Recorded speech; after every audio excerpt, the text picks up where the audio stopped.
শুরু হয়ে গেছে এসআইআর। আজ বাড়ি বাড়ি যাবেন বিএলওরা। আর সেই আবহে আপনাদের জানিয়ে রাখি, বাড়ি বাড়ি পৌঁছে যাবে এনুমারেশন ফর্মও। গতকালই এনুমারেশন ফর্ম ও কিট সংগ্রহ করেছেন বিএলওরা। 4 ডিসেম্বর পর্যন্ত চলবে এনুমারেশন ফর্ম বিলি।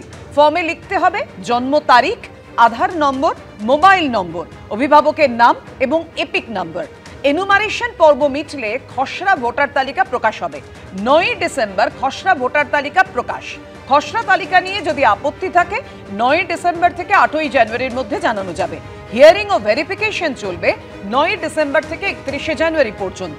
7 ফেব্রুয়ারি 2026 চূড়ান্ত ভোটার তালিকা প্রকাশিত হবে।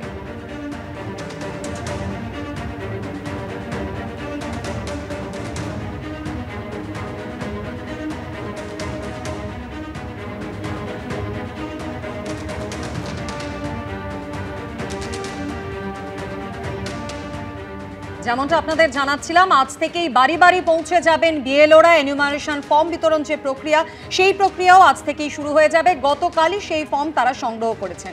আর এরই মধ্যে বিএলও কিট এবং ফর্ম দেওয়ার প্রক্রিয়া নিয়ে নির্বাচন কমিশনের ভূমিকায় ক্ষোভ উগরে দিয়েছেন বুথ লেভেল অফিসারদের একাংশ। রাজ্যে শুরু হয়ে গেছে এসআইআর। মঙ্গলবার থেকে এনুমারেশন ফর্ম নিয়ে বাড়ি বাড়ি যাবেন বুথ লেভেল অফিসাররা। তার আগে সোমবার একাধিক কেন্দ্র থেকে কিটস ও এনুমারেশন ফর্ম সংগ্রহ করলেন বিএলওরা। এদিন আলিপুর ট্রেজারি বিল্ডিং থেকে ফর্ম ও প্রয়োজনীয় নথি সংগ্রহ করেন দক্ষিণ কলকাতার 6টি বিধানসভা কেন্দ্রের 1800 জন বুথ লেভেল অফিসার। এইরকম একটা আইডি কার্ড ওনাদেরকে কিন্তু প্রোভাইড করা হয়েছে এবং এই আইডি কার্ডে লেখা হয়েছে বুথ লেভেল অফিসার, ওনার নাম থাকছে। এইটা হচ্ছে সেই এনুমারেশন ফর্ম, যে ফর্মে একেবারে বাড়ি বাড়ি যাবেন ওনারা।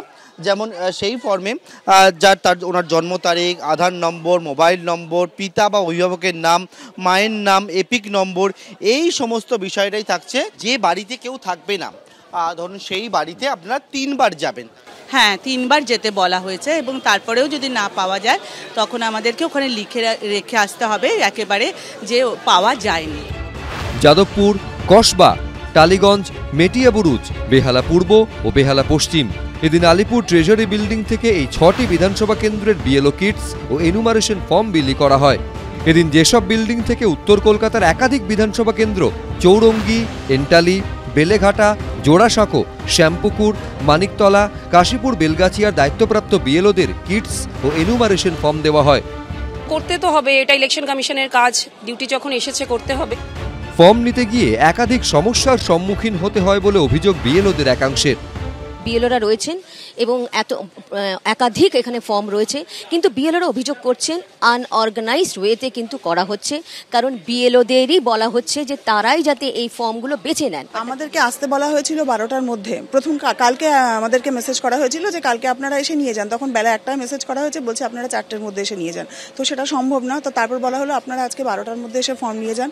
তো আমরা এসে দাঁড়িয়ে আছি, কিন্তু এখনো পর্যন্ত কিছুই এখানে ওনারা অর্গানাইজড নন। এদিন বিএলওদের নিরাপত্তার দাবিতে সরব হয়েছেন শুভেন্দু অধিকারী। বিএলওদের ধমকান, বিএলএ2কে ধমকান, যাই করুন, হইব না, কিছুই হইব না। ভারতীয় জনতা পার্টি একদম ধরে বসে লেগে আছে।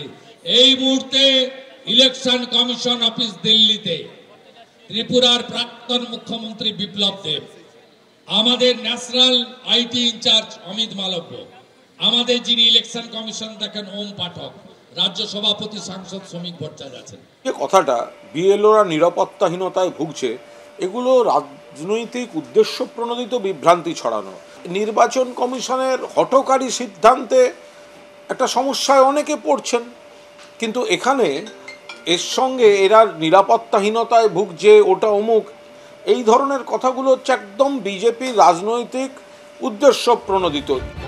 এদিকে এসআইআর এর প্রচারের সঙ্গে সরাসরি যুক্ত থাকায় খরাজ মুখোপাধ্যায়, নীল ওরফে সুজন মুখোপাধ্যায় এবং বিশ্বনাথ বসু, টলিউডের এই 3 অভিনেতা আপাতত কোনো রাজনৈতিক দলে যোগ দিতে পারবেন না বলে নির্দেশ দিল নির্বাচন কমিশন। পার্থপ্রতিম ঘোষ, রুমা পাল, উজ্জ্বল মুখোপাধ্যায়ের রিপোর্ট, এবিপি আনন্দ। অর্থাৎ এ রাজ্যে এসআইআর পর্ব যতই এগোচ্ছে ততই তপ্ত হচ্ছে বঙ্গ রাজনীতি। আজ থেকে যখন বিএলওরা বাড়ি বাড়ি গিয়ে এনুমারেশন ফর্ম বিতরণের প্রক্রিয়া শুরু করবেন, তার আগে গতকালও অভিষেক বন্দ্যোপাধ্যায় এবং শুভেন্দু অধিকারীর বাকযুদ্ধ একেবারে চরমে উঠল। এক ভোটের আগে গেছিলেন, আরেক ভোটের আগে ফিরলেন। শোভন চট্টোপাধ্যায়ের ঘর ওয়াপসিতে রাজনীতির লাভ ক্ষতি কি হবে তা বোঝা যাবে ভবিষ্যতে। তবে এরই মধ্যে একে অপরকে হারানোর তাল ঠুকছে তৃণমূল বিজেপি। বদলা যদি চান বদল আনতে হবে 26-এ বদল আনতে হবে। 26-এ বদল আনলে সুদে আসলে শুধু তুলব নয়, প্যানেল ইন্টারেস্ট দণ্ড সুদ দিয়ে তুলব। আজ থেকে 500 টাকার নোট বন্ধ, 2000 টাকার নোট বন্ধ, 140 কোটি মানুষকে লাইনে দাঁড় করিয়ে দিয়েছে। 10 বছর পরে আবার সেই নভেম্বর মাসে, সেটা হয়েছিল 8ই নভেম্বর, এটা হচ্ছে 4ই নভেম্বর। 10 বছর পরে 400 থেকে 400 পারের নাড়া দিয়েছিল আর 240-এ নেমেছে। নোটবন্দি করে মানুষ এদের 303 থেকে 240-এ নেমেছে, আর এবার ভোটবন্দি করতে চেয়েছে মানুষের 240 থেকে 100-তে নেওয়া হবে। মঙ্গলবার থেকে শুরু হচ্ছে বাড়িতে বাড়িতে এনুমারেশন ফর্ম বিলির কাজ। পশ্চিমবঙ্গে অবশ্য এসআইআর নিয়ে বাকযুদ্ধ অনেক আগে থেকেই শুরু হয়ে গেছে। দিনে দিনে যা বাড়ছে। কি বলেছিল এসআইআর এর আগে? পিসি কি বলেছিল? এসআইআর नहीं करने दूंगी। তো এখন কি বলছে?